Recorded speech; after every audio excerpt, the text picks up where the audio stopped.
Hey cuties, so we're back with some more Nate Hagens and Enlisted.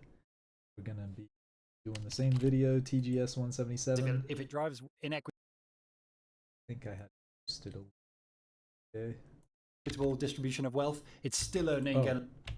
Before we get into that, so today's daily has me fucked up as one vehicle kill. Bleh.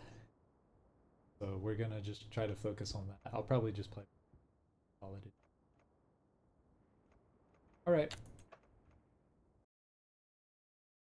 Going to lead to billions of people propagate those parts, which is ultimately the driving mechanism behind the creation of this seed biocomplexity index that I told you about. If we can have a measurement of that biological complexity, and then if we can build markets to value that biocomplexity, maybe there's the potential for those markets to actually propagate complexity over simplicity. This is the sort of the dream of the movement. Now, critics would say, and in all honesty, I probably agree with them in many ways, using the same broken economic system to try and fix everything will only cause more harm than good. Because if it drives inequitable distribution of wealth, it's still only going to lead to billions of people being trapped in an economy that doesn't allow, or where they're trapped in with no non-extractive alternatives. So the opposing argument is that we just need to distribute wealth more equitably to the local landowners and the stewards of nature, who are the ones that work with nature and who value biodiversity inherently. And these are the people who can transform our future. And are there signs that that's happening? And do you have any information on the census in 2025 on trees? Has it increased from 3 trillion, or what kind of positive signs can you tell us? The numbers still go down. We're still seeing massive deforestation, particularly in the tropics, all driven by external demand from the global north, requiring products that are leading to large-scale deforestation. But there are incredible signs of recovery in thousands of locations hundreds of thousands of locations across the planet. And what we are seeing is a slowing of the rate of deforestation, and we're seeing an increase in the rate of recovery. So while things still are on a downward track, the trajectory of that track is changing. And what I'm really excited to see is that now every pledge that you hear about biodiversity at a climate conference or a biodiversity conference, every pledge is about the empowerment of local communities, the empowerment of indigenous populations. And through that lens, that is how we're going to get ecological recovery. So in the last few years, as a follow-up to your call for 1 trillion trees, you and your lab developed a platform called Restore, R-E-S-T-O-R. Can you tell me about this platform and what was the vision for its creation, and where does it stand today? Yeah, we branded it awkwardly, just removing that E just to make it complicated so that people might miss it. I'm glad you spelled it out.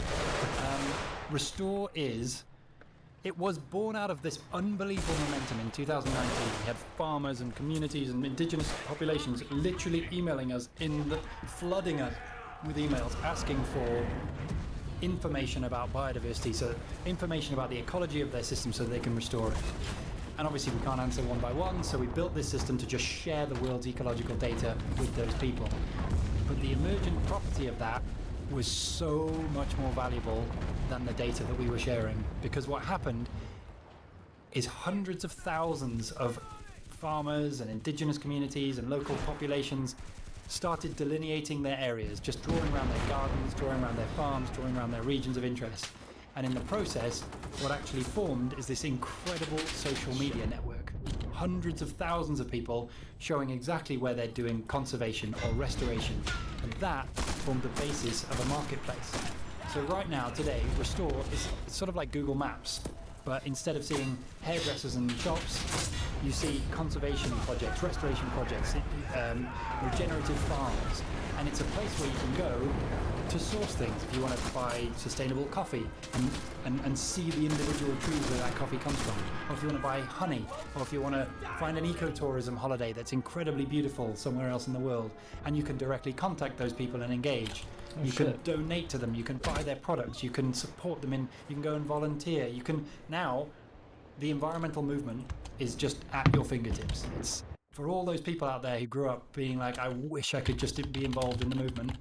Now it's so simple. So a slight reframe with words. You just said the environmental movement. Wouldn't you agree that a better moniker is the ecological movement, especially given your focus on biocomplexity and biodiversity? The environment to me seems like this is how humans are in the things that are around us, and the ecological movement to me seems like it's a system that we're embedded within. I could buy into that. As an ecologist, I struggle to separate ecology from everything else. But you are very right. This is an ecological movement. It's a movement Damn, I missed those of plugging planes. us all back into the ecological system. Every single one of us sits on chairs and wears clothes and eats food that we have no idea where it came from. I don't know if buying this helped the environment or hindered it, but it's pretty likely that I hindered the environment by buying this t-shirt. But if I knew exactly where it came from and I could see those trees, then there's the potential that I could choose the one, I could choose a product which looks like it's having a positive environmental footprint rather than a negative one. And once you start having that empowerment, it's unbelievable the feeling that you can get. Just simply by buying a t-shirt or a thing of coffee, you can actually have a positive footprint on nature, and it just empowers people to engage in the ecological movement. All right, so let's go to this website, restore.eco. So tell me what you mean by all this. So yeah, if you log on, what you'll see is hundreds of thousands of points dotted around the world on a global map. And if you zoom into one of these points, you can see high resolution imagery showing every single plant that's growing in that area of land. So this was an area that was drawn by a farmer called Desta, who grows coffee. This is someone I'm a project that I'm familiar with. He grows incredible coffee in Ethiopia.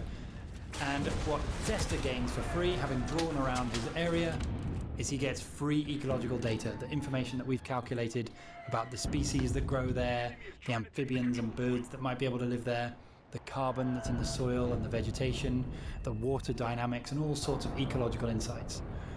And that's really useful for his land management or his, choice of species. Is this unidirectional, or can that person say, "Well, I found a new sort of salamander here that's not on your list"? That is a very good point. They can share that information with us, and we can update those estimates from their thing. Because again, ours are only vague, ecological estimates from a research lab here in Switzerland. So when they update that information, that then adjusts the entire model so that the biodiversity data for all the other sites starts getting better too. But what's really useful to Desta is he also has all of his information up the top. So he shows when he started, shows how long he's been working on the land, and he also shows his website where you can click and directly buy his coffee. So within 2 clicks, you are not only seeing his site, but you're able to buy the products from his site. And what you can see quite clearly from Desta's site, if we zoom in, is that this is a full, intact, beautiful rainforest. This doesn't look like a degraded farm landscape that we're used to. This is a place where instead of removing the forests, he's actually planted the coffee trees underneath the canopy of an intact rainforest. And because the rainforest traps water and nutrients, he doesn't need fertilizers and irrigation like the farmers next door. So it's an example where nature is more profitable for Desta. The healthier nature is, the better his coffee plants grow and the better his profits are. So it's one of thousands of examples where healthy nature actually makes local people more money. And these are the projects we want to be sourcing all of our products from. If everything we bought came from a project like this, we would be having a positive footprint in every single purchase we make every day. So could we, just out of curiosity, I'm going to try to draw a square around Red Wing, Minnesota, like 20 kilometers a square. Perfect. Could you I was about to say, this analyze that matches for me and tell some me what I'm ass. looking at? You're going to analyze it for yourself. Well, it says there's 1,340 potential plants, 12 potential amphibians, 50 potential mammals, 160 potential birds, temperate broadleaf and mixed forests, current and potential carbon, Wondering if sequestration, organic carbon, above ground biomass. Holy crap, there's a lot of net primary productivity, which is tracked over time, and it's actually higher than it was 10 years ago, which is interesting. Wow, there's a lot of stuff here. Annual evapotranspiration, land cover, tree cover lost by year. Tree cover, interesting. Holy crap. So this is all We'll do data that that comes from Google Earth, and your site integrates it? It doesn't come from Google Earth. Well, some of them come from Google Earth, but most of them are from global ecological data sets.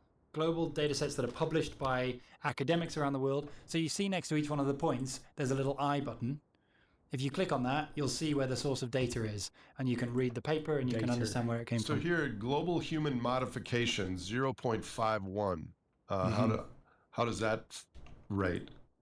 So human modification. So if you click on the I tab, what it'll describe is that it's on a 0 to 1 rating. So 1 would mean I think it's in its complete intact state, and 0 would mean it's completely destroyed. Yeah. Oh, the other way around, actually. 0 means no modification. 1 means total completely modification. Destroyed, yeah. Human population within my square, 37,000. Within 10-kilometer buffer, 107,000. Within a 50-kilometer buffer, 2.3 million. Yeah, that all makes sense.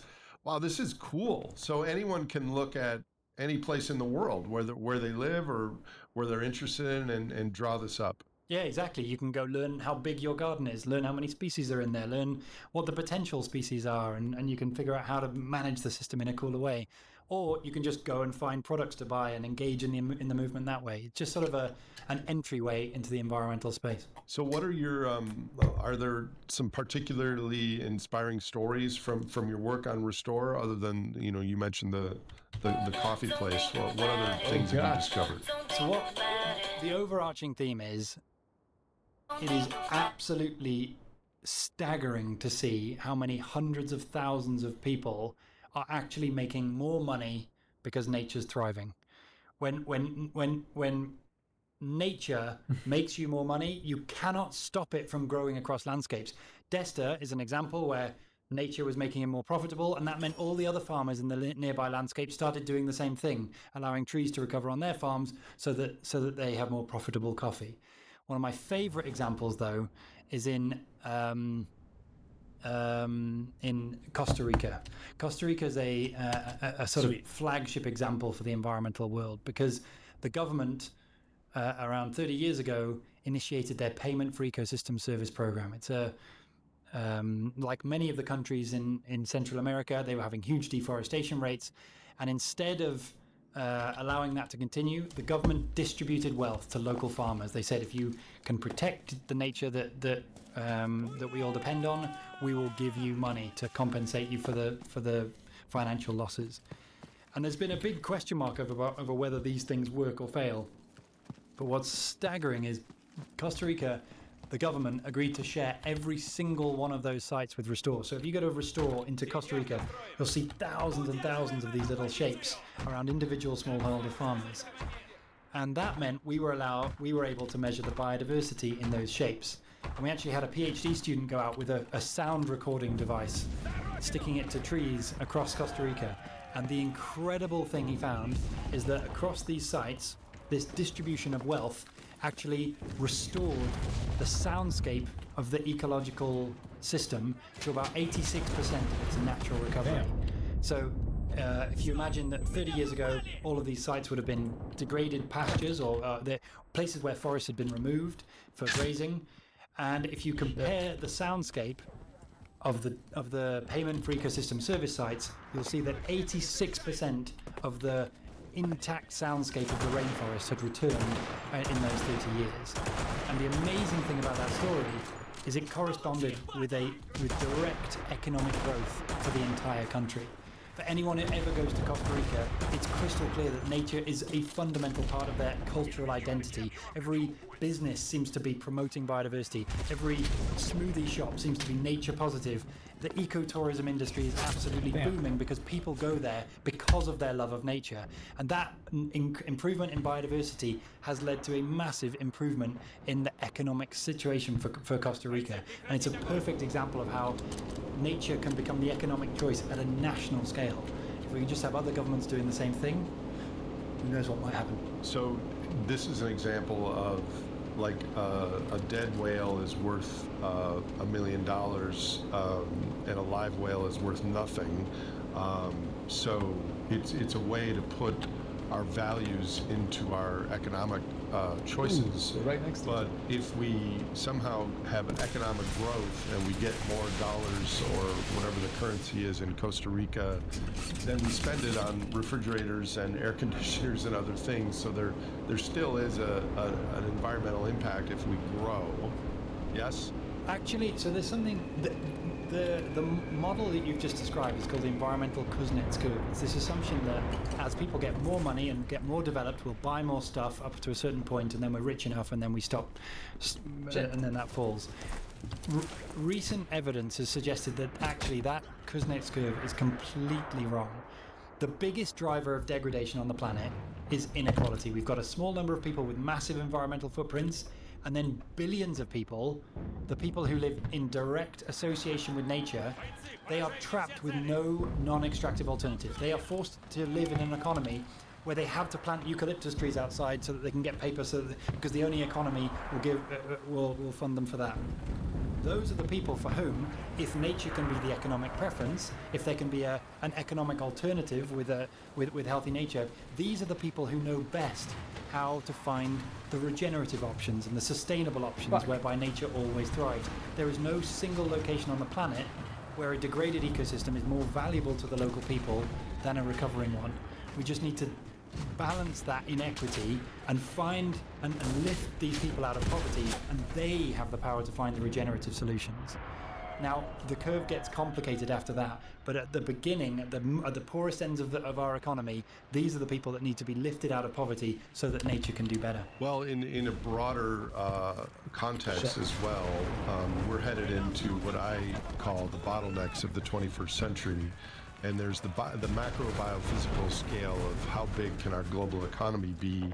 Right now it's between 19 and 20 terawatts of continuous energy and materials being accessed. But the other is the ecological carrying capacity of the planet and other places. And this work that you're describing, take an agnostic, the biophysical throughput for the moment, it will help put a floor on the loss in carrying capacity and ecosystem destruction. And so from there we can regenerate. So tell me some stories on the potential for Earth to regenerate our ecosystems, because you don't hear about that a lot, and it seems that the opposite is happening. Oh, we got one. I have heard stories that if we stop fishing in the some of the 7 world fisheries, that in like a decade, fish can recover almost completely, with the exception of the huge large fish. But tell me some stories about the ability for Earth to regenerate on the issues we've discussed. The regeneration capacity of nature is unbelievable. It is so much faster and more efficient and more... oh, hi, Josie. I want to say... And hey, Dylan, what's up, man? I'm listening to Nate Hagen's TGS, dude. Good shit. I'll send you the link if you'd like. It's really good. Also, 1 minute.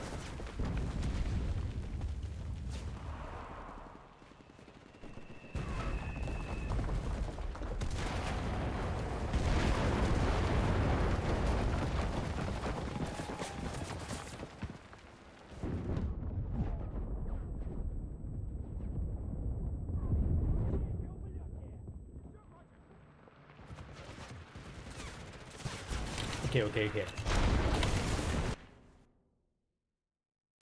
Also, man, I bet you sent that like 3 years ago. My bad, Dylan.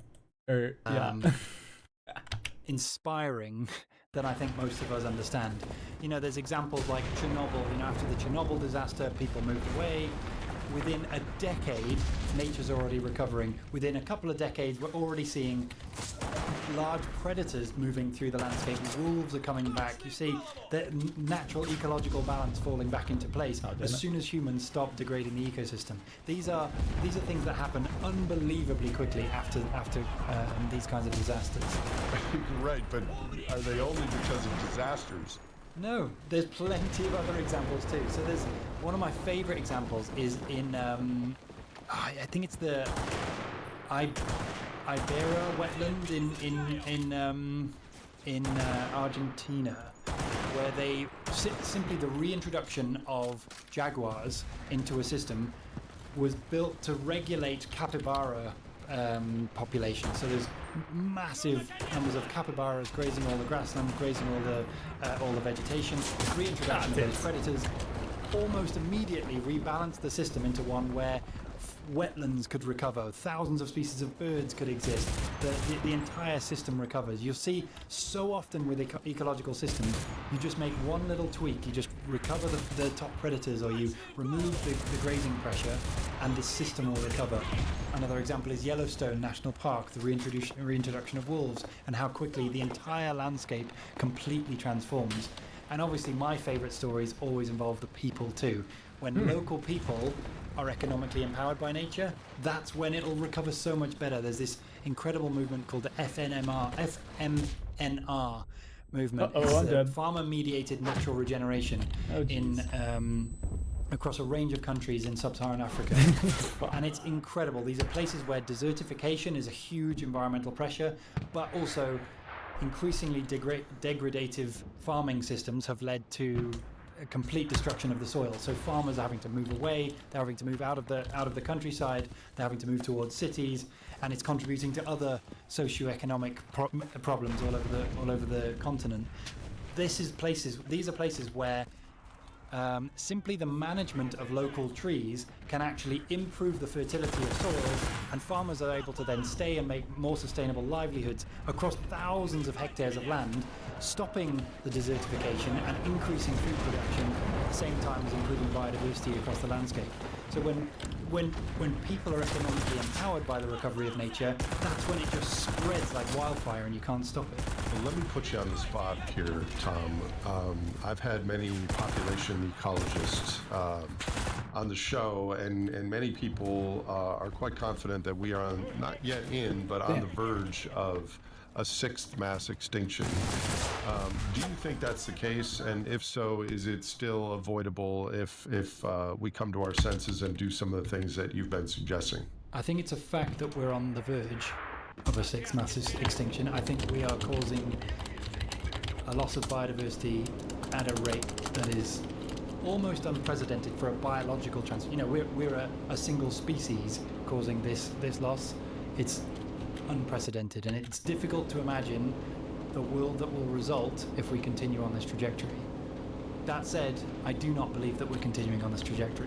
I may be in a completely biased and narrow-minded world, which I certainly am, but I get to work every day with these farmers and indigenous communities who are saving nature and getting more money for it, which empowers them to save more nature, and then they bring in more stability. And when you see that happening, the transformation of livelihoods and the transformation of nature shows that people and nature can thrive together. And if these concepts can spread, I truly believe that in every single location on the planet, there is a solution where nature can become the economic preference. We've not found it in most of them, but I believe that it is possible to find it in every location on the planet. And if we can lean into that, I do believe there's the potential for these positive feedbacks to build a better world. We're still going in a bad direction, but we can build a better one. So I'm proud to claim that a great number of the viewers of this show deeply care about nature. So following up on your point you just made, what specific pieces of advice do you have for individuals who want to aid their local ecosystems in creating more biodiversity? I mean, my simple answer is go on Restore, find some local project, buy all of their products and improve the world with all your purchases. But I think genuinely my deeper and more sort of systematic answer is to simply try to enjoy the process. I personally am very privileged that I love nature, I love working with nature, and that empowers me to work more with nature. But this is simply happening through a positive feedback loop. And if you can find a positive regenerative action that brings you more joy, more health, more comfort, more saves you money, that makes you more money, there are so many ways that the regenerative option can be profitable to you or helpful for you. And if you can find that the benefit that comes with it is incredible, and it can't help from building these kind of positive feedback loops where you'll do it more, and it will get easier, and then others around you will do it more, and that will get easier. So there's no individual action to take, but I feel like the process of enjoying the fight against biodiversity loss is the best way that we're going to succeed. So we have some mutual friends who have shared with me that you are a very accomplished wildcrafter. You want to say any words about that? My life is all about bushcrafting. The second I discovered, I grew up obsessed with sports and tennis and kite surfing and football, and I went from hobby to hobby to hobby. And when I discovered sitting in a forest and whittling a little knife or a spoon and eating some food that I gathered from nature, I've never gone back. It's taken over my entire life, and I think it stems from some deep evolutionary appreciation for the feeling of making a fire without matches. You cannot avoid the feeling of satisfaction that comes with something that our ancestors would have benefited from so much. And I think it's just baked into our evolution that you can't not love that. I think I would love that. I just don't think I could do it. How many fires have you started without matches in your life? I'm telling you, I was so bad 5 years ago. I couldn't survive a night in the forest. But YouTube is unbelievable. There are loads of videos, and I don't like learning. I'm not very good. I'm dyslexic. I wasn't good in like school, listening to lectures. But just watching these guys on YouTube, it's the most entertaining TV ever. And in the process, you learn bits and bobs, and you get to go through it. I've now built thousands of fires without matches. It's the most satisfying thing when you can get a spark to ignite a fire, or when you can like rub two sticks together and get an ember. It's game changing. Rubbing two sticks together. So you live in Zurich right now, right? Mm-hmm. And so you find somewhere in Zurich to go bushcraft? Yeah, that's one of the beautiful things about Switzerland is wherever you are, in whatever city you are, you're never more than 30-minute walk from a little patch of forest. And yeah, deep in the forest, I've built my little house, my little hut, and my little chair, and I just sit there whittling fires. It's incredible. So what are next steps for you, Tom? There seems to be, from what I've heard, an unfriendly parting with ATH Zurich. But according to the Swiss media, it appears you've been treated quite unfairly, but are now exonerated. Would you be willing to give a summary and what's next for you? Yeah, I have recently been through arguably the most devastating phase of my life. I'll put it this way. Our research group is uncharacteristically big. We had 60 people perpetually in this research group. And honestly, as a young professor, my ambition and my dream and my philosophy was, if I'm best friends with everyone, friendship will be the foundation for all great things, and we'll do incredible stuff.